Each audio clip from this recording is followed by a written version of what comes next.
amillennial means no millennium.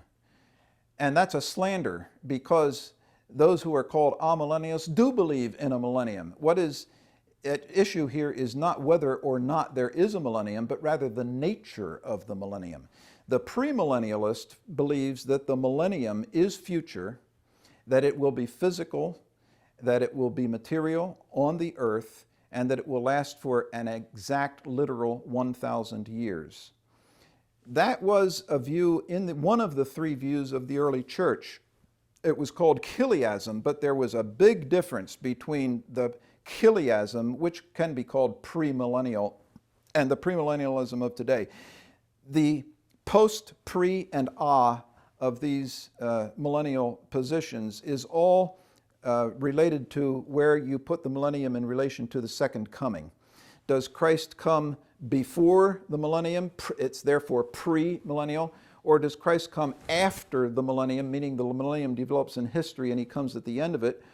Or amil, well, that's confusing. It's a millennium that is going on now in the heavenlies, as opposed to another time, a little season when Satan is loosed on the earth briefly before the second coming.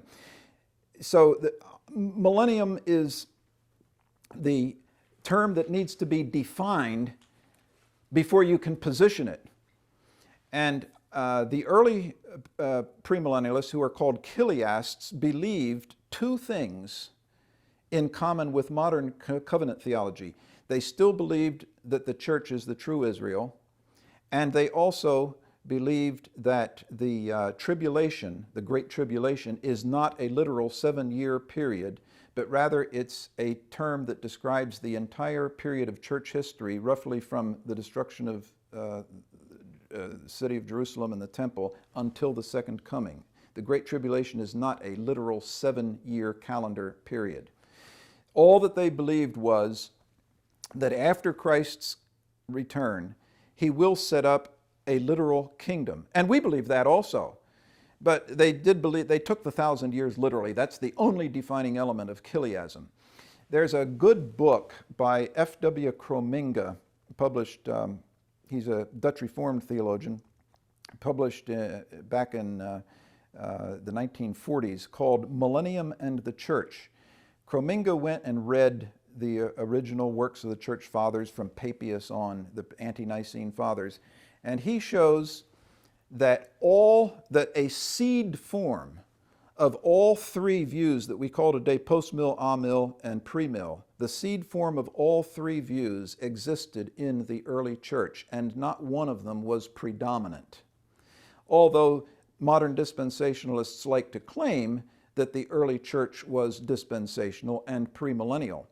Well, even two people from Dallas Theological Seminary, which is the dispensational school par excellence, Alan Boyd in 1977 wrote a doctoral dissertation, and Larry Crutchfield, another doctor who got his doctorate at Dallas, both refuted the view that the early church had the same organized, well-developed dispensational view that we have today, and admitted that the early church's dispensationalism was, in effect, what I said before, that it was a very general, unorganized, and inchoate system of thought that just recognized that if you don't bring a bullock to sacrifice on the altar on Sunday morning, you're a dispensationalist. They recognized the progressive revelation that God developed through history by introducing new covenants periodically.